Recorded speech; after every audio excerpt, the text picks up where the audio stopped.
ल सुरुमा रहेको छ नेपाल समुद्र सतहदेखि कति किलोमिटर टाढा छ? त्यसको राइट एन्सर सी छ, 1127 किलोमिटर। अनि त्यस नेपाल समुद्र सतहबाट कति टाढाको दूरीमा रहेको छ? यो र फर्स्ट क्वेसन चाहिँ सेमै हो, सेम क्वेसन पढाएको छैन। यो पनि सी एन्सर हुन्छ है यसको, 1127 किलोमिटर।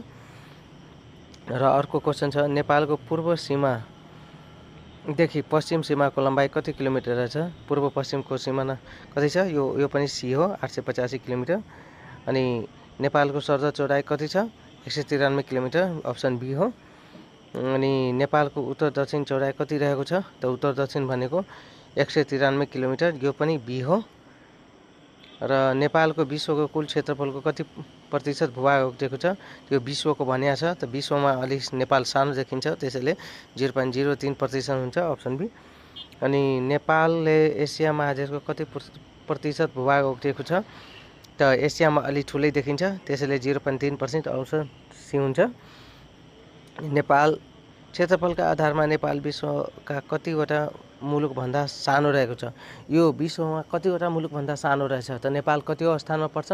93 स्थानमा, 93 स्थानमा पर्छ होइन। त योभन्दा कतिवटा ठुलो भयो?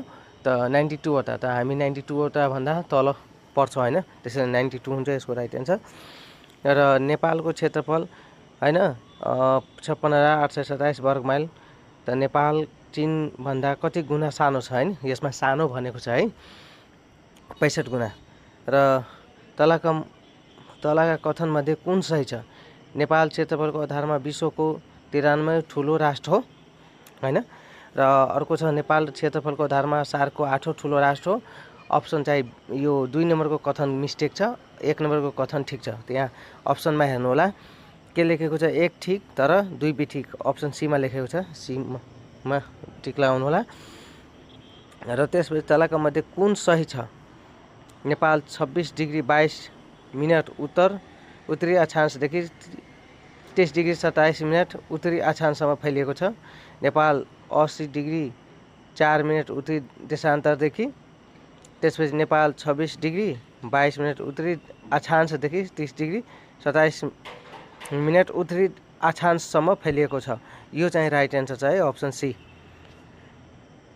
अनि त्यसपछि नेपालको सबैभन्दा पूर्वी बिन्दु 88 डिग्री 12 मिनट पूर्वी देशान्तरलाई मानिन्छ, उक्त देशान्तरले छोएको जिल्ला कुन हो? त्यो पूर्वी देशान्तर छ होइन, त पूर्वीमा के हुन्छ? ताप्लेजुङ। त्यसपछि ताप्लेजुङ जिल्लामा रहेको नेपालको